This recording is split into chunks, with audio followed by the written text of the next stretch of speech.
The Authors Forum exists to inspire success. We will talk with authors and others in the publishing industry to bring you essentials and advice.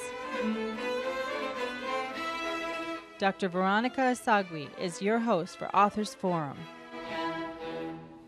One of the things that I read was when Victoria's great-grandma's journals, when I was reading them in the book, I thought they were not fiction, they were real, but they were fiction, right?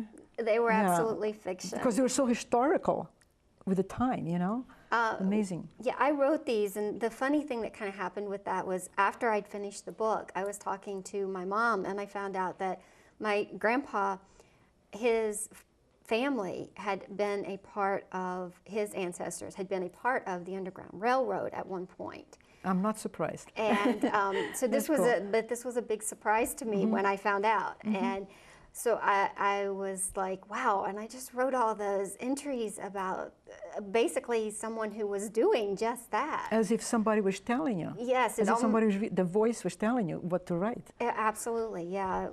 I thought, oh man, did I channel something and not know it?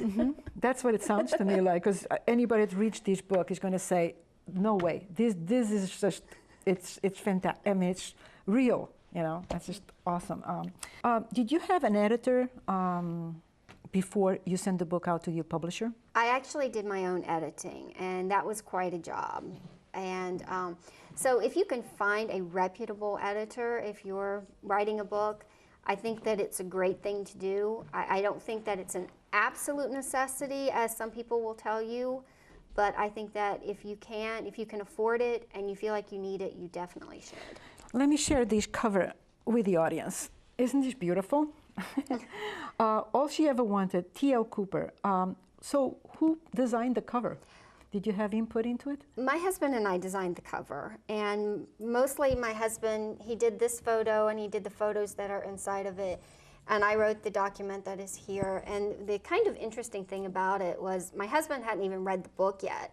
And he said, oh, I saw this box the other day. You really should buy it to go in the photo.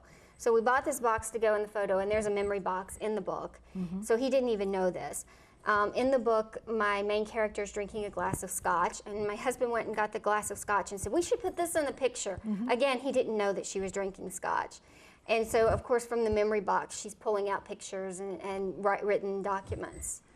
And she's in her office doing this. That is so perfect. It's congratulations to your husband on that one. Yes, kind of felt like serendipity there. Are there any publications in the future that you have? Well, I have a few things in the works, and I'm hoping that we'll have a contract fairly soon. But at the moment, I'm still shopping a few things around. That's fine. So if people want to know more about it, T.L.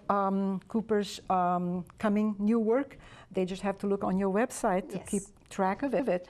Do you have any final thoughts that you'd like to share with our audience today?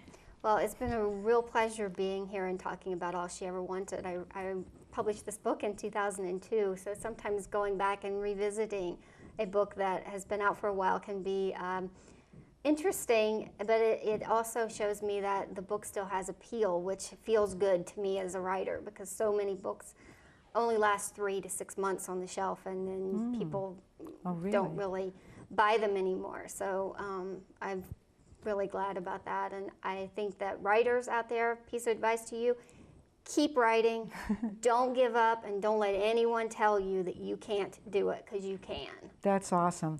Tia, thank you. Thank you. It's been a great pleasure to have you in the Authors Forum today. Thank you very much.